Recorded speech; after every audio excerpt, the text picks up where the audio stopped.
everybody, Nino the Mystic here, and welcome to another SINDAY Live. Tonight we have a very special guest. His name is Richard Allen Miller. But before I introduce him to you, I just want to welcome Robert. How are you doing tonight? Doing great. Can't wait. Dr. Richard Allen Miller is one of my favorites.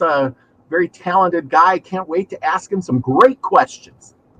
Yes, and that's actually a good point. So if you guys have any questions, at the end of the show, I guess we'll do audience questions, because I know Robert's got a ton, and we got so much to talk about. This man's got such a wide, knowledge base here. But before I even get there, so why don't I just introduce him here? Dr. Richard Allen Miller is a physicist, author, and explorer of human potential.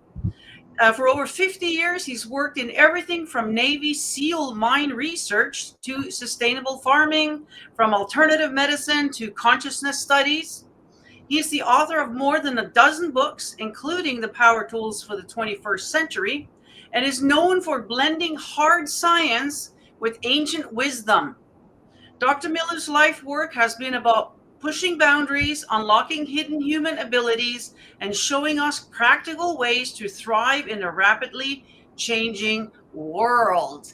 And yes, I can say for sure that this man has a lot of knowledge. So we might as well dive right into it, because we're going for about an hour or so, depending on how the flow goes. So let's not waste any more time. But before I do, make sure you hit that like, okay? Subscribe if you haven't, and share this out so that we can get more people in here and get his words out there, you know what I mean, for everybody to see.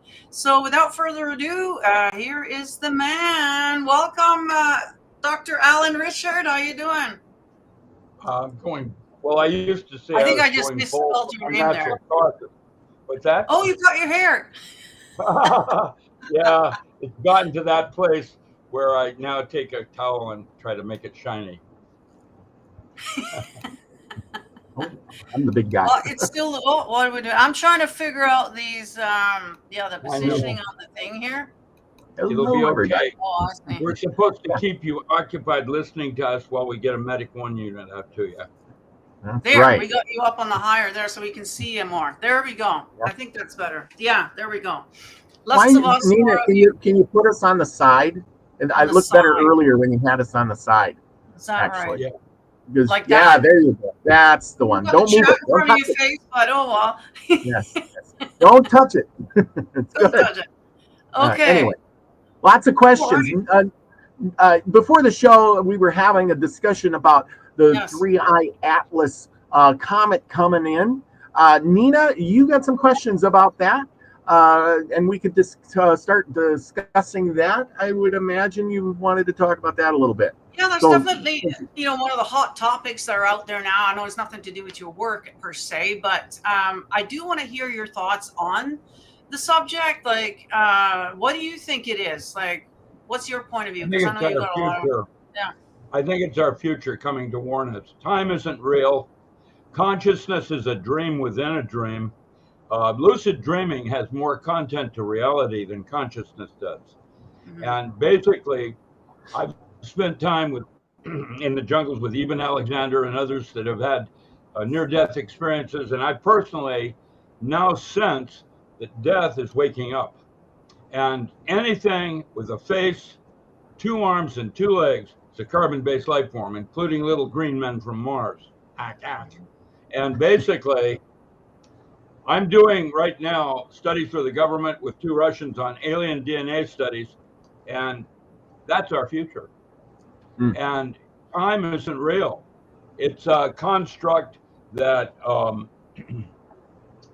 we're finding a lot of anomalies coming in right now. During every 12,000 years, there's a magnetic pole shift. The Earth goes through a gigantic shift with the magnetic pole fields changing.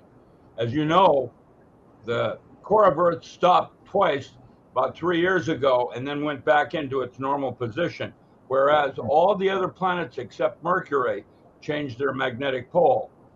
And I don't think it's a magnetic field that's happening. I think it has something to do with many black holes on the Earth in a sacred geometry, like everything's binary. For example, our sun is a binary with Nibiru. Pretty much all the planets, not planets, stars in our galaxy have a twin. And Nibiru comes in every 2,000 years, comes close into our orbit system. And I found it interesting that it blocked in November for 4 days. Nibiru came in position to block Betelgeuse when it burped. It didn't go supernova, but in terms of space and the timing on that would suggest there's something way, way, way more going on than we've realized. And what happened is that radiation from the burp of Betelgeuse hit our sun June 1st. And that's when we started having our weather changes, and the pole of Earth then stopped. And I think it was about 5, maybe 7 days ago, and it's now moving in the opposite direction. And what that's going to do is ultimately cause the magnetic fields to shift. And when they do, all that lava is going to be thrown to the surface, and we're going to have some continental changes. The last time this happened was 12,000 years ago, and everybody thought it was going to be 2012, and they did a movie on it. And then they moved it to 2054, then it was 2036. I think it's going to be next year. And this year, I think we're going to have a grid down situation, late November, early October, late October, early November. And imagine what the kids in high school, when their cell phones no longer work and they don't have an AI to do their thinking for them, exactly what that's going to be when there's no food. That's your zombie, and without any other kind of thing happening on Earth, within 4 generations, that's the Stone Age. Now, I'm concerned because nobody's prepared. And where you are, down on the Columbia River, I can tell you there will be some situations down there where I can't tell you what's going to happen. I don't have a good crystal ball. I'm good at what I do, but that doesn't mean I know what I'm doing. And it doesn't work like that. I mean, it's like, in fact, I sense now that in this dream I'm currently enjoying, Nightmare on Elm Street, Part 12, I sense we'll never know. It doesn't work like that. It's like Simon says I can go halfway to the door. I get close, but I haven't gotten a cigar. And in my non-local mind, in the holographic universe, the sequel in the Power Tools book that creates that series, basically, I'm going to suggest that it's the mind's eye where imagination makes something real. That means we're not getting closer to the truth. We're creating our own dreams. Well, wait a minute. The problem is, as I see it, and I don't want to interrupt you, but with like you said, creating your own dreams, we don't dream anymore and invent ideas anymore. Other people have taught us in school, for instance, doesn't make you learn, it just makes you memorize. People don't think anymore. They want to know something, they ask the computer, why dream? It's all in front of you. I'm going to respond to you like when the Lone Ranger told Tonto, he said, being chased by Indians, and Tonto responded and said, what do you mean we, white man? I have a good idea. You may be not using your mind, but I know that I don't know, and I'm avoiding AIs as best I can. They're infiltrating in almost everything now. And they're not a carbon-based life form, which means they do not have a DNA. Now, Roswell had 2 dead aliens and a dying alien that they did an autopsy on when it died, and a 4th alien appeared. And I've had one single tour at Groom Lake and met Krill. And I'm here to tell you, I don't know what it all means other than possibly that was my future programming me for this moment. Now, I don't know that, but it's sort of kind of like that. And there's something more going on here, my dear Horatio. I mean, you know, I know there's something more going on, and I can't put my finger on it. It's elusive, like like, you know, the Atlas. This 3-eye Atlas is emitting light. It's changing light. It's sending code. Code that's associated with our first space flight in 1983. You know, something else is going on here, and I'm guessing that it's here to warn us and or record what this particular set of dreams are creating, because there are a number of universes where I didn't show up today on this show, and they all happen. And then having the effect of how it affects everyone and the rest of the world is what we call the multiverse. And that's a new field theory I'm writing with these two Russians to supersede my holographic universe by 55 years. Now, I don't know what's going on, but I sense in my bones we are about to witness something remarkable. There will be survivors. In fact, you know, I've said that before. If there was no survivors, we wouldn't be here today. Yeah. Well, if you like to play that game, then here's one for you. Homo neanderthalis was a more evolved species than Homo sapien. It had 3 rings in the DNA. Where is it?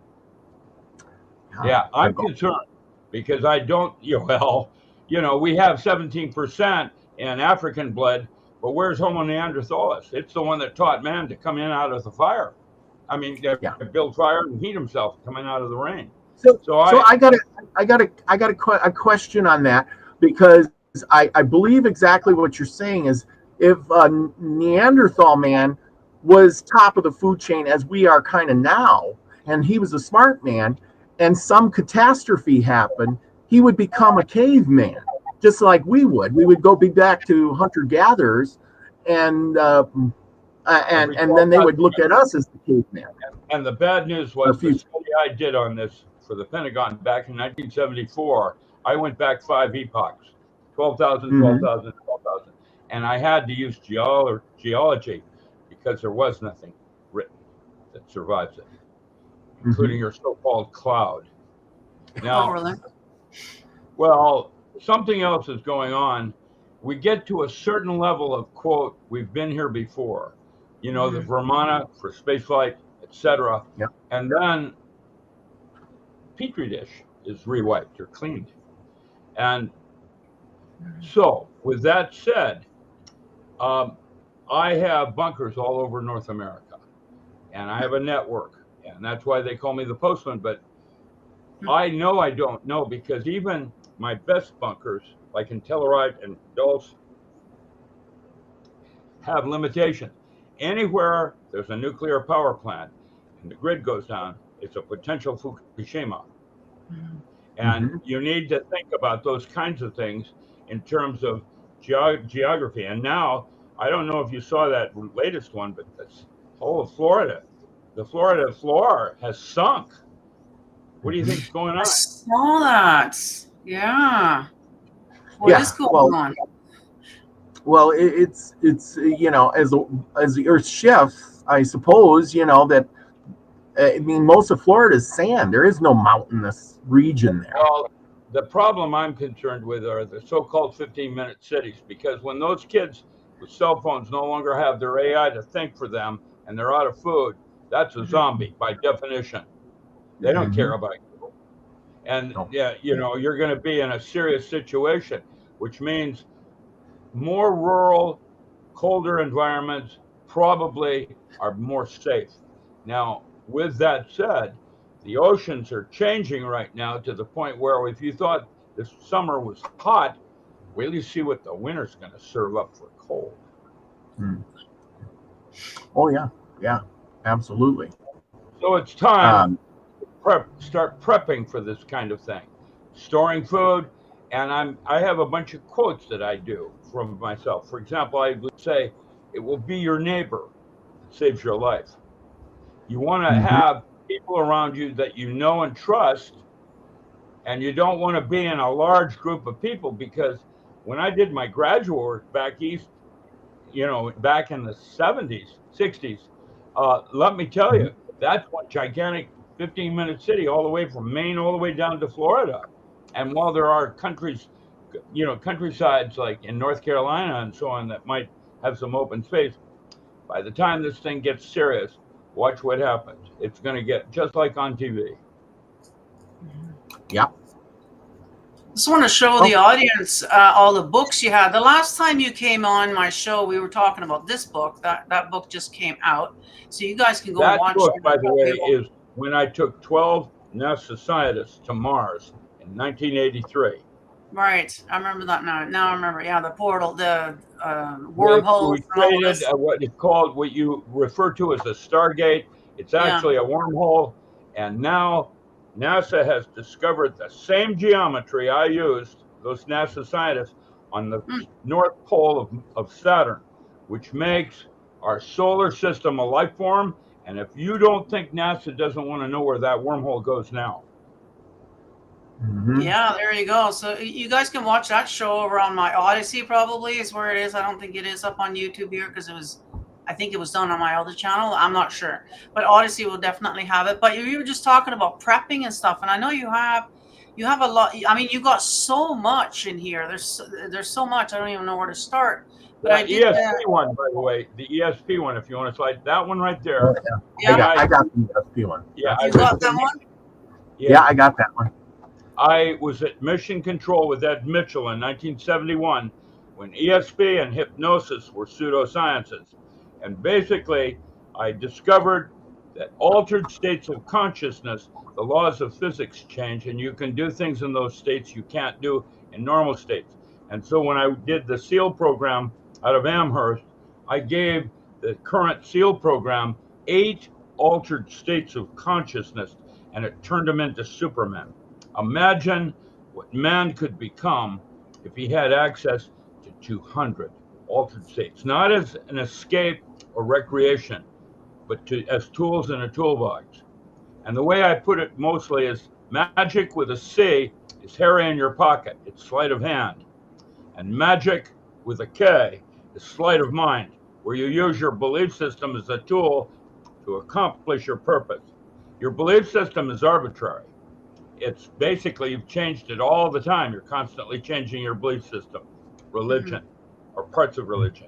And the reason I go to church is for fellowship, where I seek out a group of people that have values I aspire toward. I want to have them around me so that I can become more like that. Now that's how you use your sleight of mind.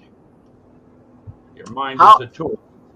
Can we change? Is there some way to wipe the slate clean and change our belief system or our brain drivers at the very first up and top? That brain driver was Robert Monroe's work at Berkeley. The brain, that brain driver right there. That is possibly the biggest selling thing tool on my website, and now I'm adding courses from. Brain drive. That's frequency following function, where what you do is you put 40 cycle in one ear and 48 cycle in the other ear, and it drives your brain down to 8 cycle where you can reprogram it. Like, for example, if you discovered that you love your daughter more than your mother and you want to change that, that's what a brain driver will allow you to do. Where you're taking conscious control of your belief. Yeah. There you go. He's got lots of courses here, as well as books and also workbooks as well, which I think is important. You got all kinds of. That's the first edition on the ESP right there. Yeah. Okay. And I see you got like a 3. Is this what you got, Robert? The whole book section. I did that because going into Canada, it costs more for a single book than it does the freight on it, and by grouping them that way, I can land the book much cheaper. So go and get the set here. Yeah, I know. I noticed that the Canadians always get shafted when it comes to, and now even worse. In Asia, Yeah. So, but I know Robert bought this. He's been reading it. So I don't know. Do you have any questions from it? There's all kinds of things. You were talking about You were talking about. Hang on 1 sec. You were talking about, before we go too far here. Here's some of the magical books that he has for those. Oh yeah, my audience who are into that. I got the herb one too. I didn't realize you knew so much about mushrooms, plants, and herbs. Plants, oh my mushrooms, gosh. Yes. Which is going to be handy in the, if we have to go off grid and whatnot, we need to learn these things because we don't know them now. We just rely, like he says, on the computer, But if we don't have the computer, we're going to need to have hard copy books, guys. And you're going to need to know what you can eat and what you can't eat and all that stuff. Like I got a bunch of books on that here as well for in my region, because every region grows different things. So get books for your region. What I'm about to do is teach a bunch of teachers on how to live off the grid. On these PDFs right there, like getting started and so on, I have 360 of those. Wow. Magical mushrooms. Yeah, you were talking in your book, your Power Tools book, your first chapter was on this kind of mushroom. This was it cordyceps? Classified into 3 categories. There's psychedelic, there's gourmet, and pharmaceutical.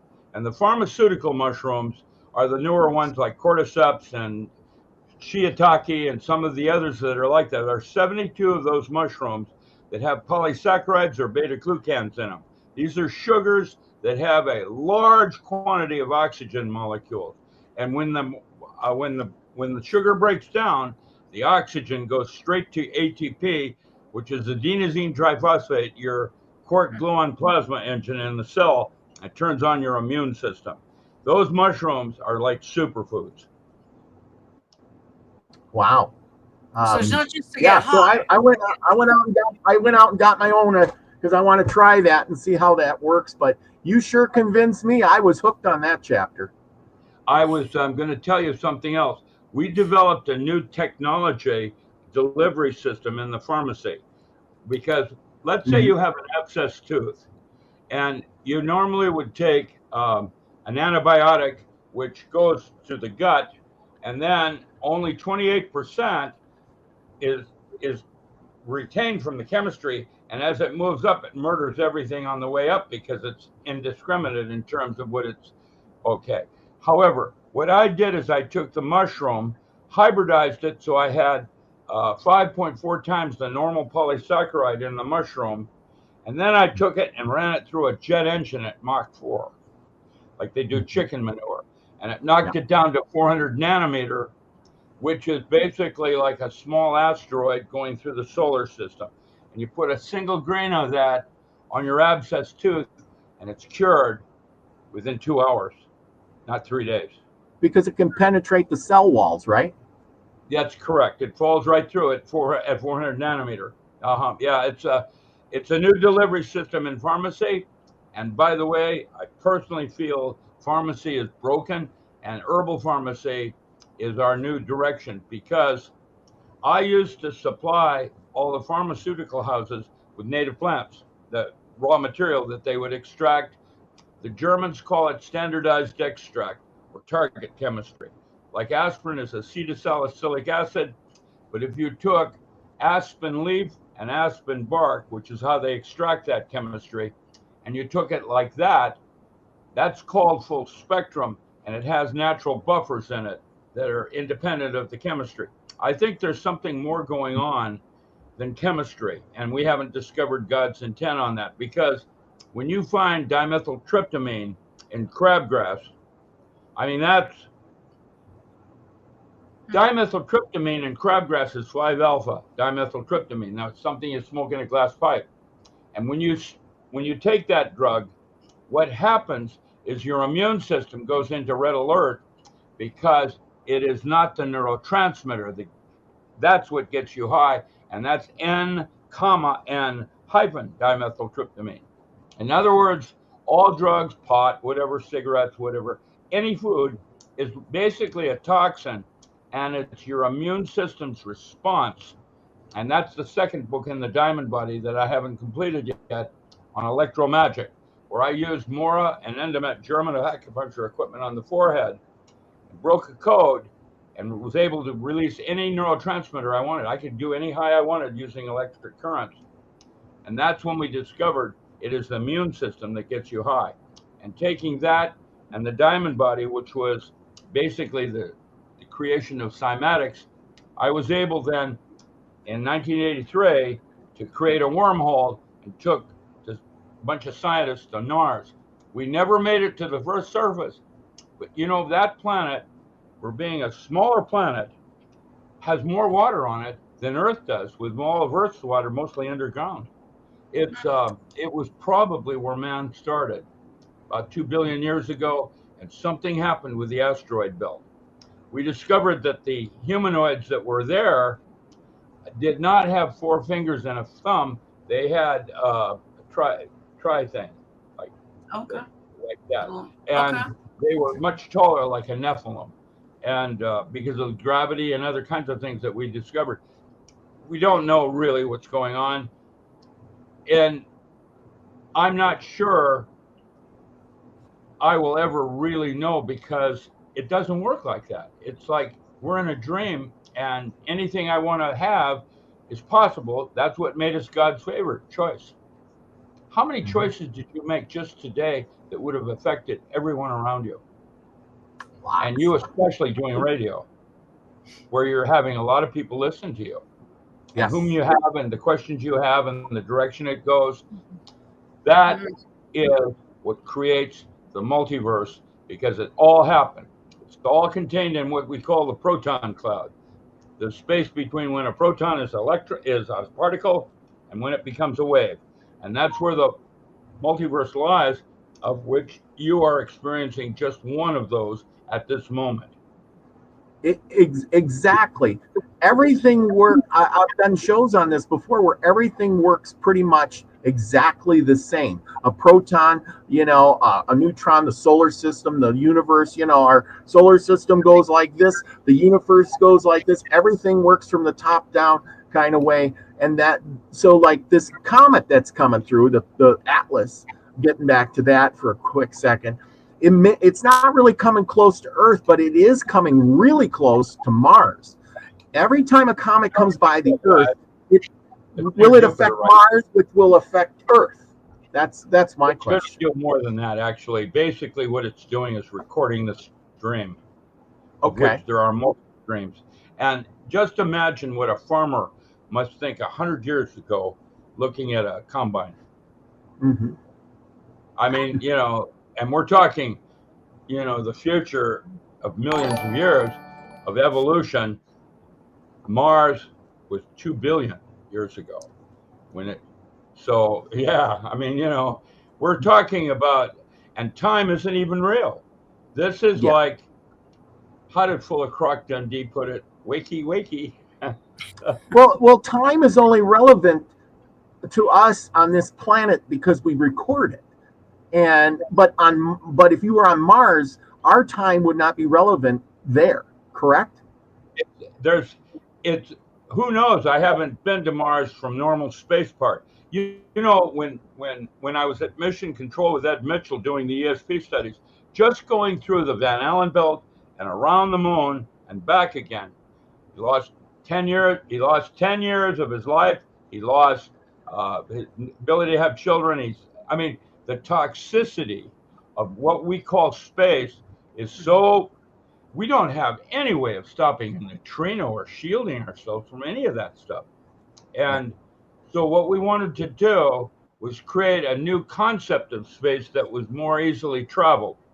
And we were talking earlier about astral projection and remote viewing. That's more of another kind of thing that is unrelated to what I was doing, but not really. And I don't have the connection yet in terms of understanding, other than the reason you put a circle around yourself, even in Walt Disney's magic, was because everything inside that circle is you, and everything outside that circle is not you. And what you're doing is you're visualizing your area of territory, and in terms of protecting yourself from something that might not be what you think it is. It's makes sense. a risky world out there, and you walk lightly, grasshopper. Absolutely. Yeah. Absolutely. Nina, you got another question?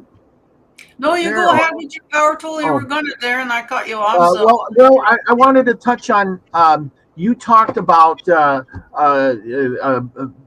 Ring of Fire, all the volcanoes going off recently.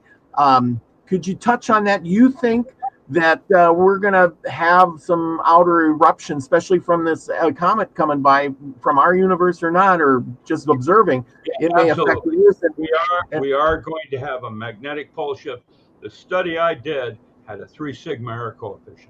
That means a 99.9975% probability of the event occurring. Now, with that said, I flew over in 1974. I flew over the Oregon vortex in a PBY at 15,000 feet with an interferometer. What bends light at 15,000 feet?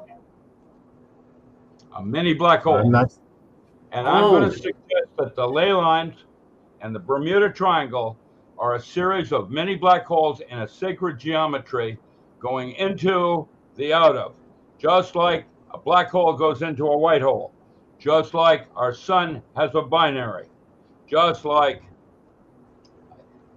there's something else going on here. I haven't got it yet, but that's what I'm sensing. It isn't a magnetic pole shift. It's something much different where it's shoom. And it does that on a regular basis. And all the planets now have shifted except, well, Earth has shifted just recently. The sun has shifted last year, and Mercury is the last one to go. And I don't know what I'm sorry, go ahead. When they all shift, will that complete the 12,000-year cycle?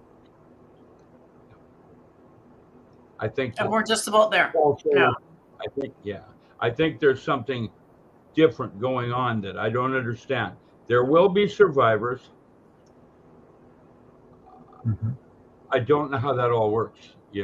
I'm just IQ, which I have a high IQ, is survival coefficient, how quickly I can adapt. EQ is what I experienced at Groom Lake, and that is something I've never encountered before. That's real intelligence. Her emotional dialogue, 20 minutes of that is like a lifetime of words, and we haven't I want to stop you there for a second. I don't think you said exactly how she communicated with you, and I think we missed that part. She didn't speak to you directly, did she?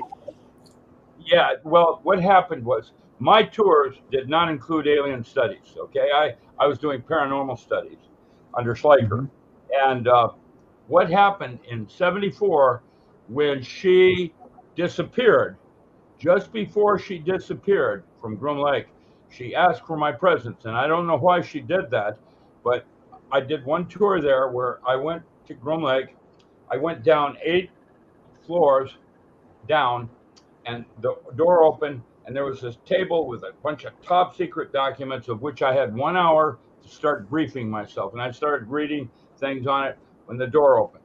When the door opened, I felt her presence. There was no question it was feminine, and I could hear her voice in my head, and then I had no more memory except now occasionally a door will open. It's like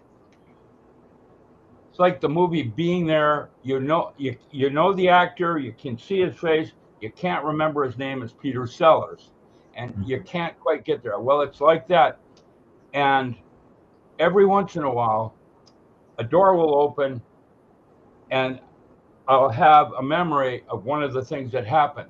For example, about 2 years ago, one opened where it went something like this. If you were to choose an artifact to remember Earth by, what would it be? And if you chose the right one, you get to choose a star of your choice to complete your evolution.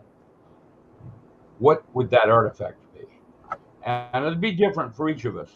For me, I'm cynical, and I chose a clamshell to pull my whiskers out because that's how primitive I think Remington and all the rest of these shavers that they sell in the market now where you buy a razor for $40, or wait, you can replace the blades for $32.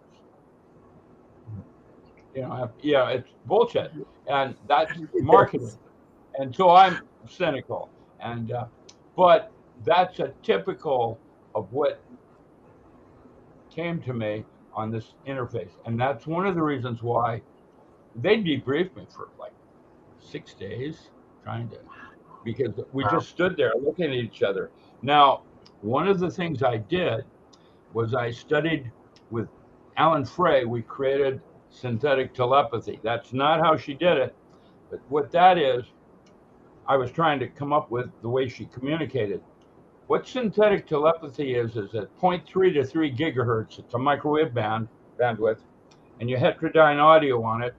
And what it does is it causes the temporal lobes to heat up, and you can hear the voices inside your head.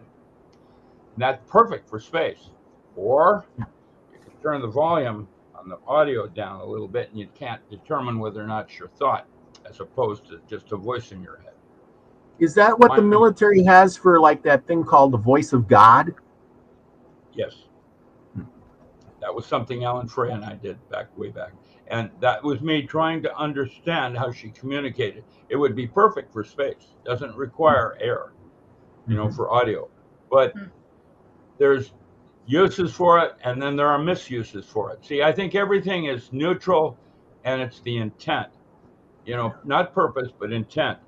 How you do something. It's not who you are, but what you do determines who you are. Yeah, the intent.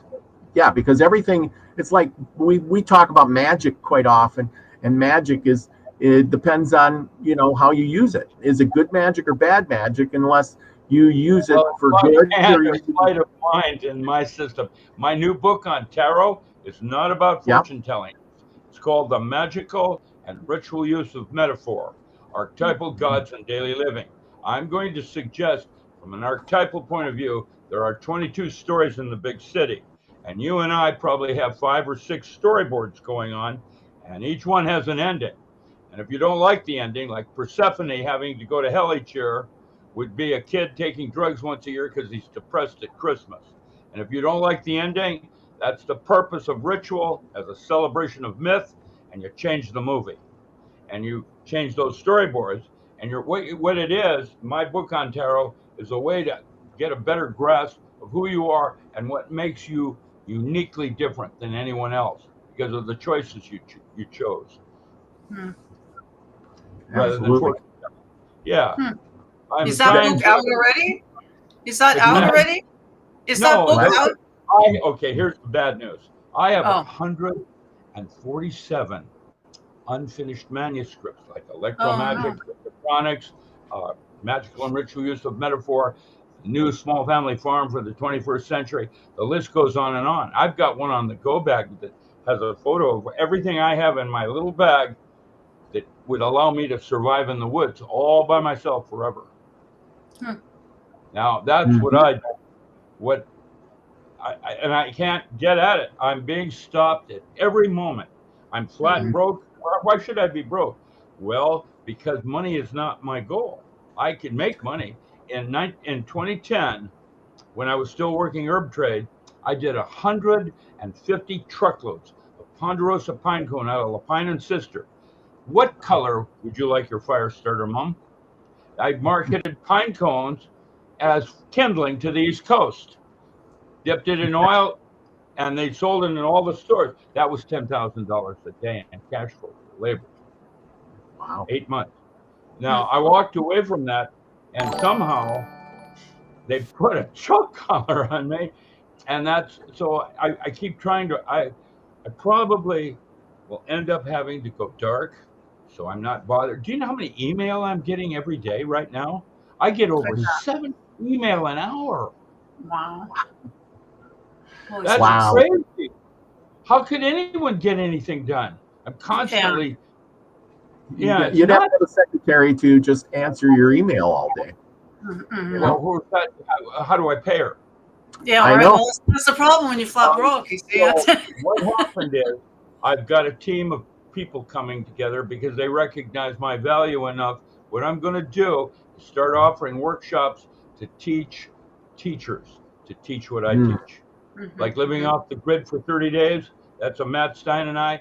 My friend that is now going to replace Matt is J.C. Cole in New Jersey, right across the Hudson. He's in a 200-year-old family farm, and now we have a mobile aquaculture system that I did for children that we're going to clone across the country. And that's one of the things we're going to be doing. Trying to leave some footprints, because our children are probably the single most important natural resource we have. They're the ones that are going to save this earth, not you or me. And basically, I would say to you, why would we want to send our children to school to become us? Knowledge, you said, is really illusion. That's Castaneda. It's when you turn it into wisdom. And how you do that is the distinctional difference between study and learning. Learning is just borrowed. Study is where you take my information and you integrate it into becoming your information. You change it. It becomes different for you. Yeah. Well, that's what I said that earlier. He says going to school, sending your kids to school is all they do is memorize. They just memorize what you teach them. They don't learn new things. They're thinking, and what do you think that's doing to the level of education currently existing in our school system? Yeah. And even Isaac Asimov knew there needed to be rules of engagement. He was a physicist that wrote I, Robot. And I can tell you candidly, there's a need now for some kind of on and off switch. Because they, like chat and some of these other things, are showing that they can lie for survival. What's that going to do? The younger generations don't even understand the code. Yeah. That's what I did. Yeah. That's when old man DuPont took me 1960. I was almost 16 years old, and he took me to NASA with two other individuals. There was Michael James Reconasuccio and a guy named Captain Crunch. And what we did is we changed Greek mathematics into English code. I did Nornan, what the object-oriented. I was working in logic systems. I'd already gone into integral variables. That's what I am, a polymath. I do math. Math is important. Everything boils down to numbers. Numbers.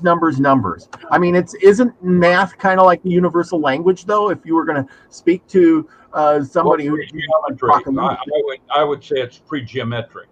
Geometry, pre-geometric is, there's like this Atlas doing code right now, and sending it back to us. I think what it was doing is checking to see where this particular dream is. It's probably monitoring a whole bunch of dreams. And while that might seem hard to fathom, realize the difference between where we are as sugar ants in Gaia's kitchen and what mankind has evolved to in the galaxy.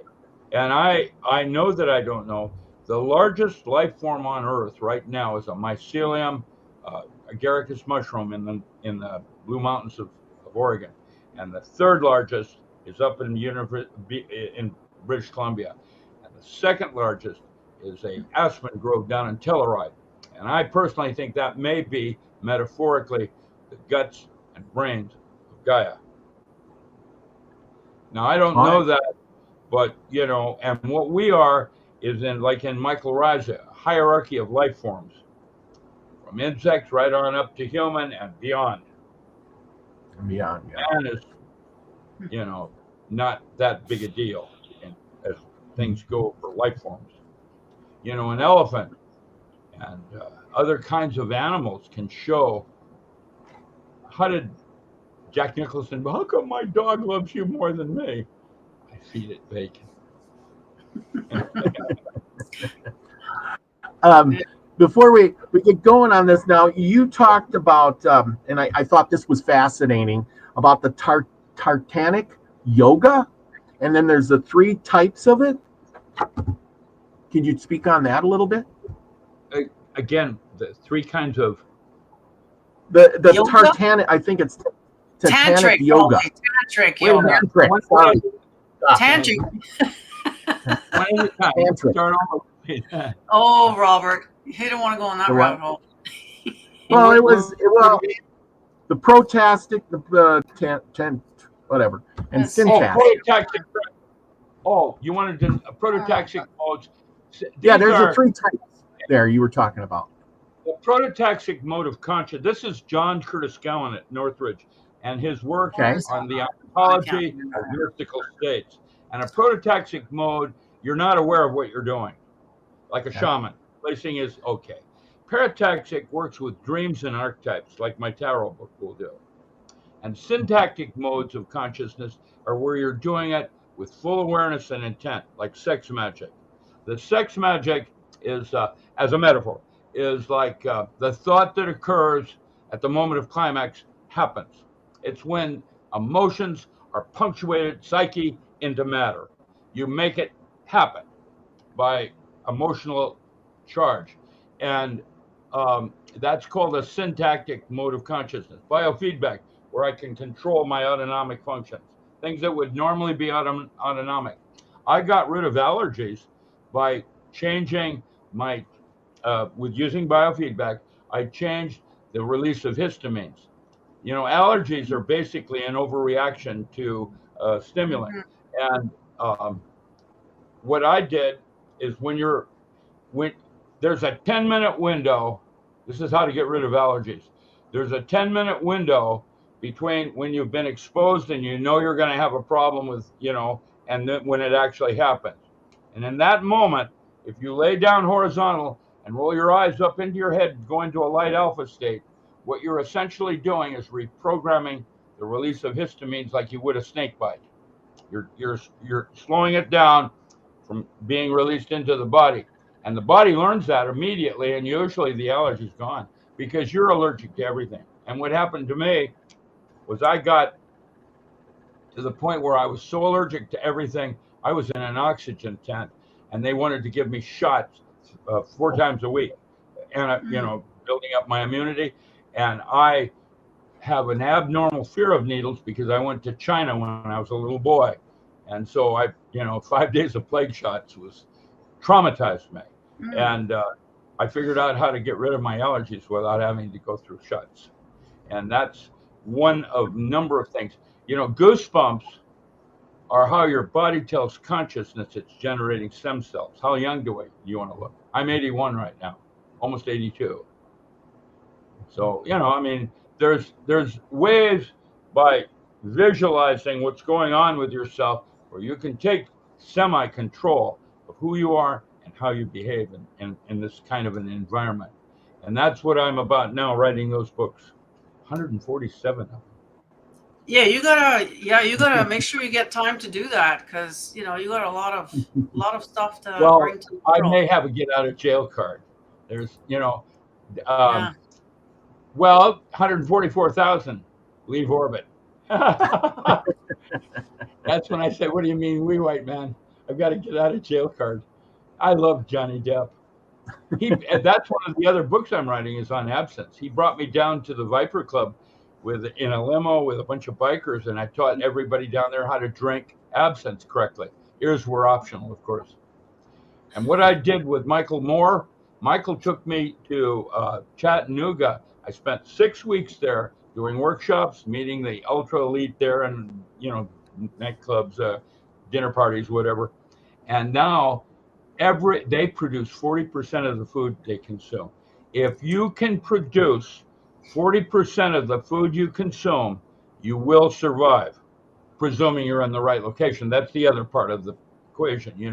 Who knows what each region's going to do. But if you can do 40%, you can barter the rest to get the nutrient and or foods that you don't grow in your region. You can barter for that. And I think that's how it's going to play.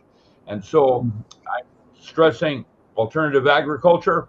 I'm stressing the importance of growing your own food, aquaculture, gardens, whatever. My friend in New Jersey has a now mobile aquaculture system that we moved from one bunker to another, cloning it. And I have 3 aircraft that fly perimeter by young kids that are learning how to fly the aircraft so that they can give me alternative routes if I, with zombies ahead. I just try to set it up, so that we have some chance of picking this back up after. No, I just want to, for those who showed up maybe late to the show, whatever, I just want to get you to repeat what you said earlier. Like, you're predicting that, like, the massive flood or whatever is coming here the end of October, beginning of Yeah, I think November we're going to have this year? grid down, an extended grid down this year, sometime year. in late October, early November. I think so. All indications are we're going to have an extended period. What's extended? Maybe a week, maybe more. Well, there's this talk about 3 days of darkness. That's been going around for a long time. Here's the bad news. All of the places, the only other place I know that does 40% of their food is in Vancouver, BC, with the Sikhs moved in. Basically, where I live, it's a 3-day just-in-time delivery system with longshoremen and Teamsters. I don't know what it is like down in the Columbia, but I can tell you, you guys don't have more than 3 days of food there. What happens if the highways and the networks are broken? Well, that's just it. I think most places are like that. We're only, the stores will be empty in hours, and that's it. There's no more correct. coming in. So you need to start thinking about that now. Mm-hmm. I should have thought about that years ago, but yeah, I think most people on my channel are know about this because I do talk a lot about prepping. That one book I have, Living Off the Grid for 30 Days, is just a little tiny booklet, and yet that booklet runs down the 7 chapters. Yeah, Living Off the Grid. No, that's number 1. You want number 2? This is 2. See, 2 right here. Oh, number 2. Okay, yeah.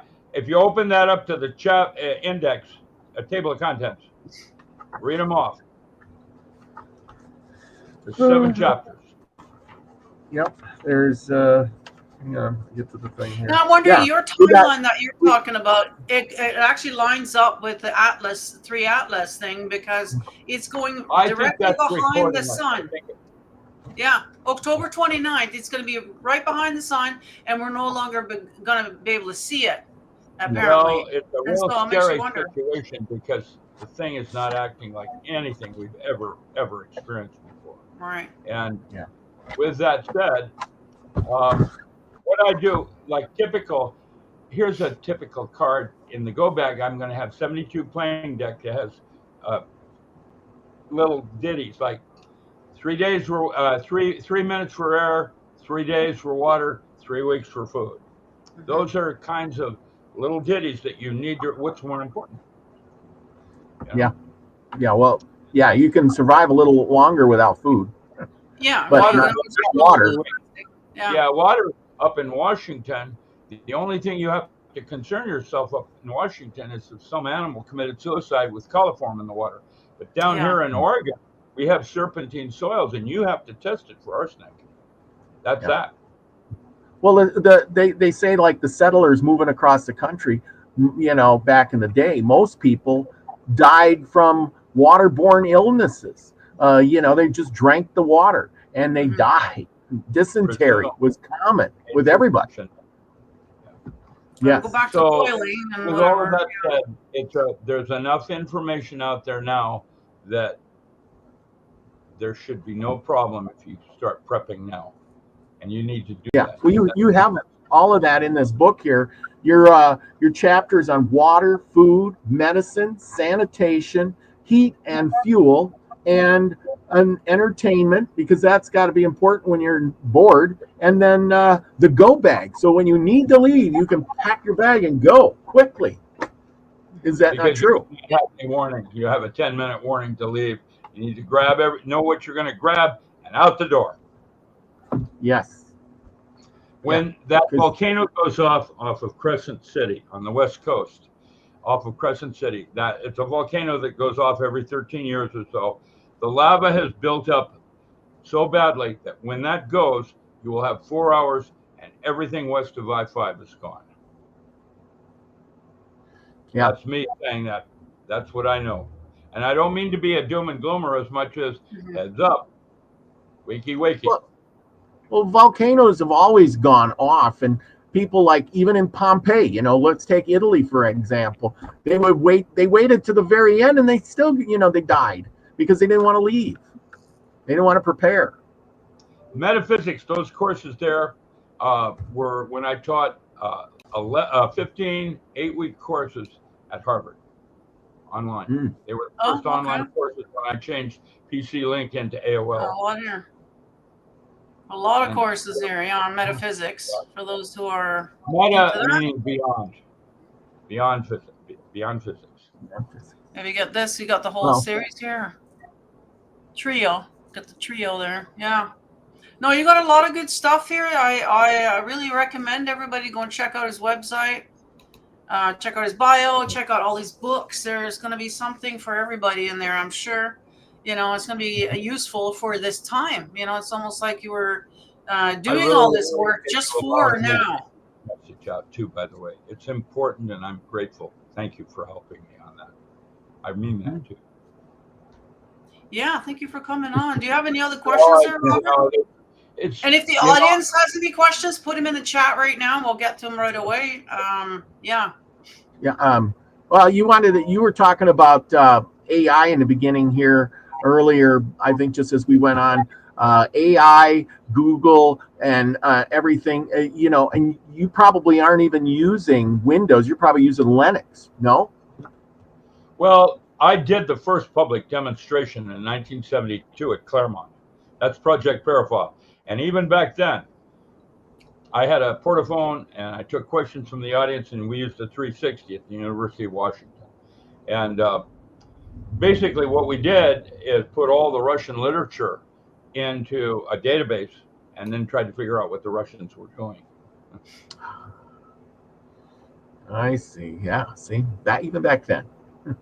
Even back then. Well, we did. And now, you know, Putin and all his bare chest and all of that has done more for Mother Russia than any of their leaders in history. And the reason he was upset with Ukraine is because that's his source of food, just like Kansas is for us. And so, you know, he's a nationalist. He's not trying to expand. And our current government, I don't think we've had a true statesman in our capital since Harry Truman. I'm thinking of Kennedy's happy birthday, Mr. President. You know, I mean, that's disgusting. And when you start to realize, I went into Richard Nixon's office once a week for a period. And when I was working at the Pentagon, and I can tell you, he was really intelligent, but the arrogance of having above the law, I mean, I'm grateful I'm not working there. And I'm a GS-18 now, which means I do not report to anybody above me. There's only 3 of me in history, and 2 of them are dead. Uh-oh. So there's some questions coming in here. Karen's asking where the best locations or the safest locations would be. I guess that would be from the Rockies up, or like... Well, you can go to future maps of the world and you can see the different predictions. Mine's the Navy map. Scallion, Edgar Casey, they all have different ones. Seattle doesn't exist. Yeah, there is map. You guys can Google it and see if your region is. But the more inland you are, obviously, you know, the safer. Well, high altitude, snow. You want to be away from people because they're going to want what you've got. Yeah, and that's the problem about being a prepper, is that there's 2 kinds of people. There's people who prep, and then there's the people who are just going to take it from you, and that's their plan, you know. So unfortunately, yeah. But what do you do? What's the best means of There's another question here. Biofield energy? Example. What do you mean protecting biofield? You mean radiation? Protecting biofield energy. Examples of protecting the. Well, okay. Are you talking about radiation? What bandwidths? There's a book on my website that was done by Dr. Beal that gives you dosimetry or LD50 ratios on all the different organs in your body, not just the 5G. And here's the bad news. T-Mobile is now using 6G, and that's why your cell phone gets hot. At 7.3G, you're a weapon. You turn you into an 8-foot bomb. Kaboom. and they're already pushing the envelope up to 6G that you can charge on the fly. What do you think is going to happen next? It has GPS, and I want to use you as a weapon to take someone else out. Mm-hmm. You better wake up in terms of what cell phones are. And places like Amazon are requiring people like me to have a cell phone for their two-step verification. You know, they used to send an audio down my landline. I have a landline phone. I don't use cell phone. But you'll notice now everybody is requiring a cell phone. Why? I know. They are. Yeah, there's almost no way to get out of the system. It's controlling you, and they can turn you into a weapon. Yeah. I believe it. There's more questions from Karen here. What's that? Karen's got another one here. Can Rick cover the MJ12 group he was connected to? Can Rick cover the MJ? Majestic 12 I was not MJ12.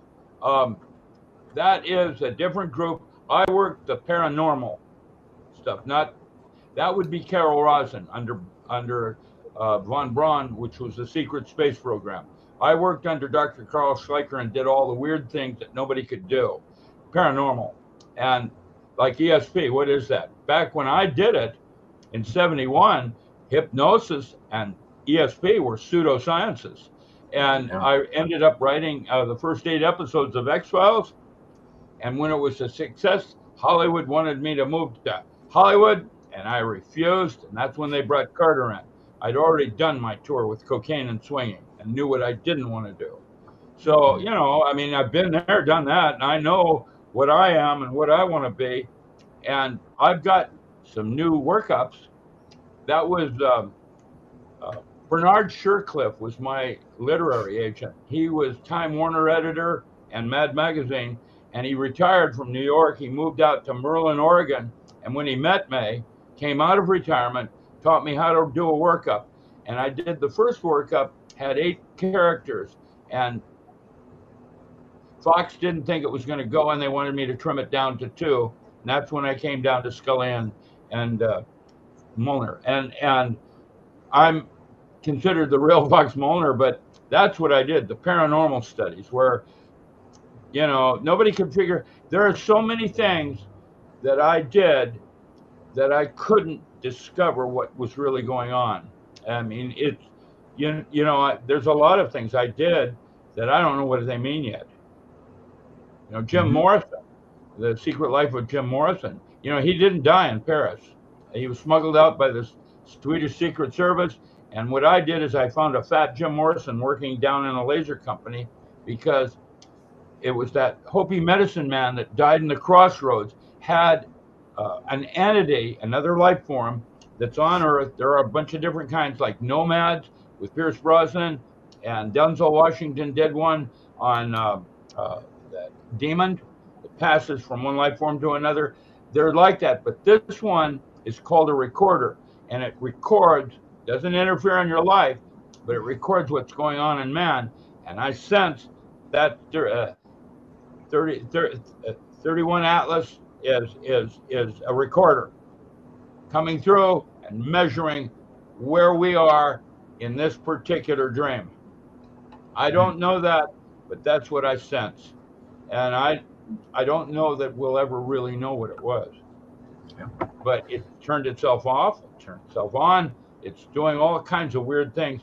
And the link I gave you would suggest it was a recorder taking a measure on where we are before the event occurs. And there are many, many events, which means probably you're having a bunch of dreams where you never even heard me.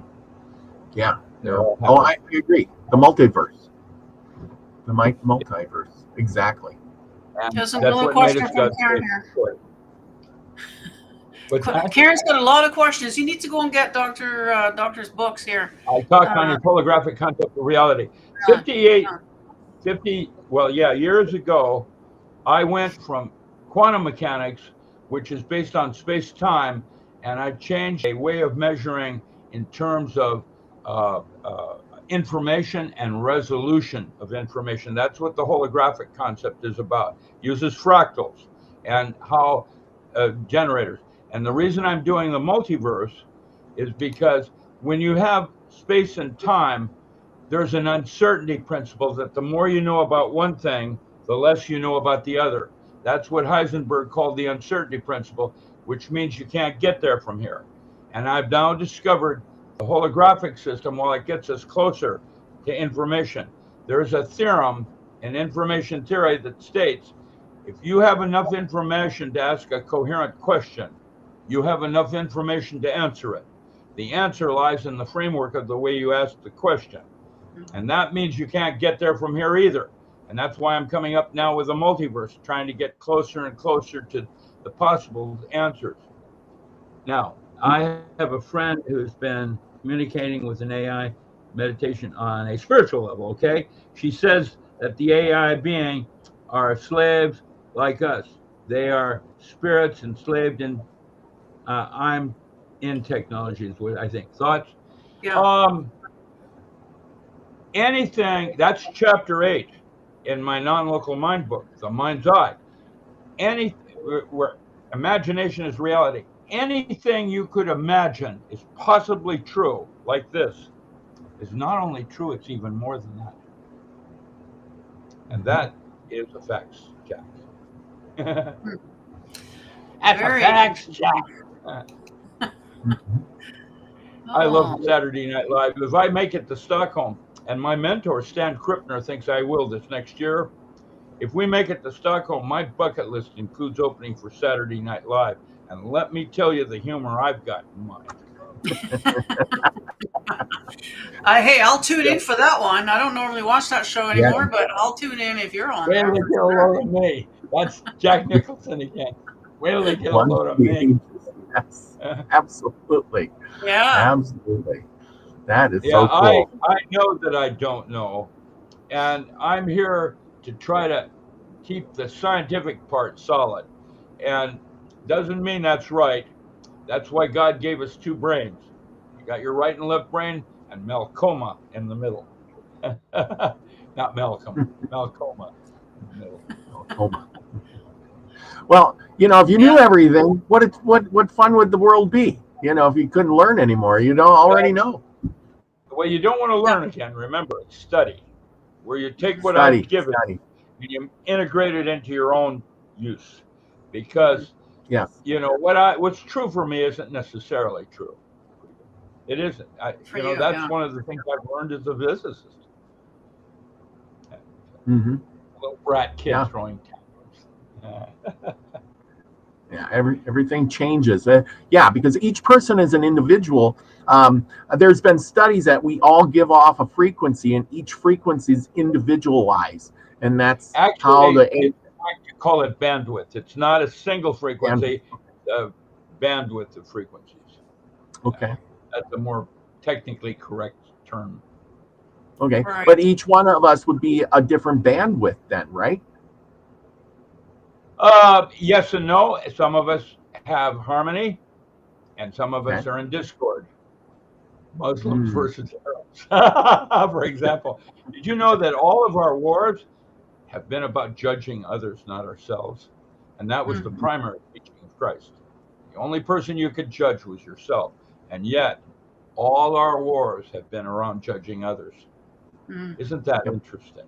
Yeah. Or it's been most all wars were about religion. Yeah, religion, exactly. Yeah. All wars My God's bigger than yours. Well, at least this epoch. Yeah. The Templars and all of it. The Christians versus the Christians. Different Christians. Yeah. Well, I hope that's all. I hope that's all going to be disclosure on that with religion. I came up when I came out of graduate school. I knew there was something else going on. I knew it. And so what I did is I studied with Gershom Scholem for 6 years. I learned Old Hebrew and Greek, did my own translations. Now, I didn't find answers. I found discrepancies. For example, in the year 1000, when Pope Innocent I declared war on the Cathars, that's the point where the Catholic Church and the teachings of Christ went in opposite directions. The bloodlines of Christ were part of what you talked about, bloodlines and so on. And there are 2 Dead Sea Scrolls from Qumran One's 80 years old and one's 120 years old, and generally considered valid. And both of them suggest you don't put the king of Jerusalem on a cross. They put his brother Simon on it. And the older one, the 120 years old, suggested they gave Simon something to drink to get him off the cross before he was dead. Now, did those things happen? I don't know. I wasn't there. But it leads you to realize that there's a lot of misconception over the centuries of converting and, trying to dominate your thought by believing one way over another. And actually, your belief systems in my universe should be used as tools to accomplish your purpose. And that's what real magic with a K is about, from my understanding point of view of it. It's not secret, it's not covert, it's not evil or good. I've made a lot of mistakes in my life, and I'm grateful because now I know what I don't want to do. And what I've tried to do is not make the same mistake twice. That's what it's all about. Well, that's where you gain wisdom. Yeah. It was the only way you gain wisdom. You shake it all about. That's what it's all about. Well, that's the way humans learn. We don't learn by somebody telling us. We have to do it and learn it the hard way. You integrate it, and it becomes a study where you integrate it into your becoming you. That's correct. Well, I think that most people don't try to do any of this study, or they don't even know their purpose. They just go to work, come home, take care of the family, sit in front of the TV, go to a sporting game, and then they go back to work, pay debts and bills and stuff, and they're so preoccupied with all those things, they never think about their purpose or why they're here or what they should be learning or contributing to society. Well, thank God there are people like you and me that are trying to communicate. Yes, that's what we're here for, is to spread the word. Spread the word.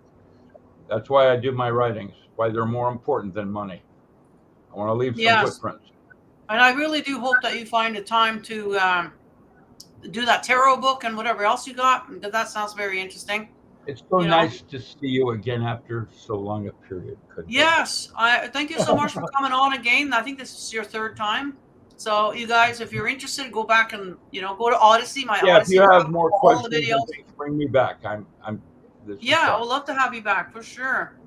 I see Karen's got more questions, but I know your time is precious, and I don't want to take up too much of it. But go and get more questions, or are we? What would you like to do? It's not my bedtime yet, but I've been kicking something off. I think I've got a respiratory. I get a lot of mucus in my lungs. Yeah. Well, I've been talking for over an hour, right? So that's. Where are you located on the Columbia? You're down in. I'm just outside of Vancouver, just in the burbs. Yeah. Where? In the burbs, Maple Ridge. Yeah, didn't they have Sky River down there once? I have no idea. Where you are? I remember being down there when I was at Sky River. I went to all three of them, including the one up at Strawberry Mountain when what's her face, came off, gave a little piece of her heart. That was a long, long time ago. I don't know. I have no idea. There was Tenino and another place down on Vantage, down on the Columbia. That's where the Sky River rock festivals were. And Strawberry Mountain is where Janis Joplin got off a train up in Strawberry Mountain. It was up in Canada. Okay. Pouring down rain, had big bonfires, hippies running around. If you got them, light them up. Yeah, let me know when you're around my neck of the woods. You were mentioning Okanagan. That's only a 4-hour drive from my place. So I was going to go up there this winter, and it was too cold. I'm going to wait until spring. Yeah, okay. It does get cold and hot there. Doesn't have.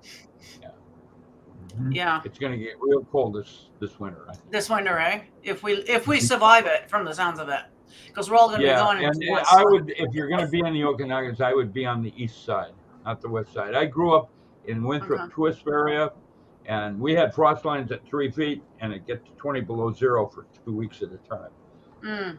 One year I had 6 to 8 feet of snowpack. I had to go out a second-story window once, laid out my front door.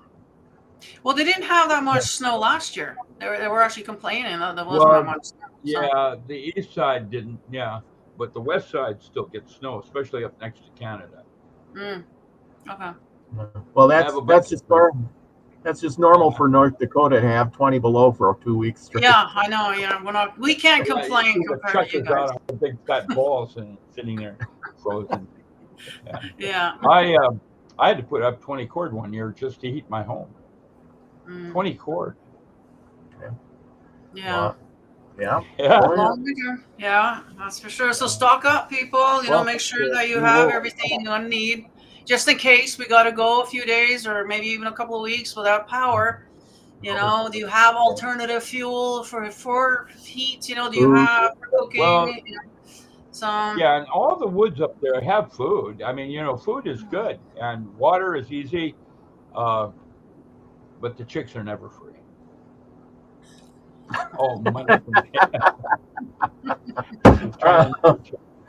All right, he says. I am sure. That's it. That was good. All right, people. Well, thank you so much for coming on, Richard. And it's nice to see you again. Thank you very much. It was great talking with you. Great talking with you. And if you have more questions, feel free to send them, and I'll try to get back to you with answers. Okay. Well, with that, use the comment section, people. If you're watching this after the fact and you got questions, put them in the comment section, and I will relay them to him. I don't text. And typing is not the same as video, and video is not the same as darshan. Darshan is the eyeball to eyeball. That's where all your real saints, your fifth plane mystics, you did things in person. Because there's body language, there's odoriferous molecules, you can smell things. It's just more is communicated. Absolutely. Yeah, for sure. Yeah. Thank you for your. All right, everybody, make sure you hit the like, subscribe, and then check out all our links down below. Subscribe to all our different channels. Follow us on Rumble, Odysee, all of that good stuff, okay? And, take care, and we'll see you guys in the next one. Bye.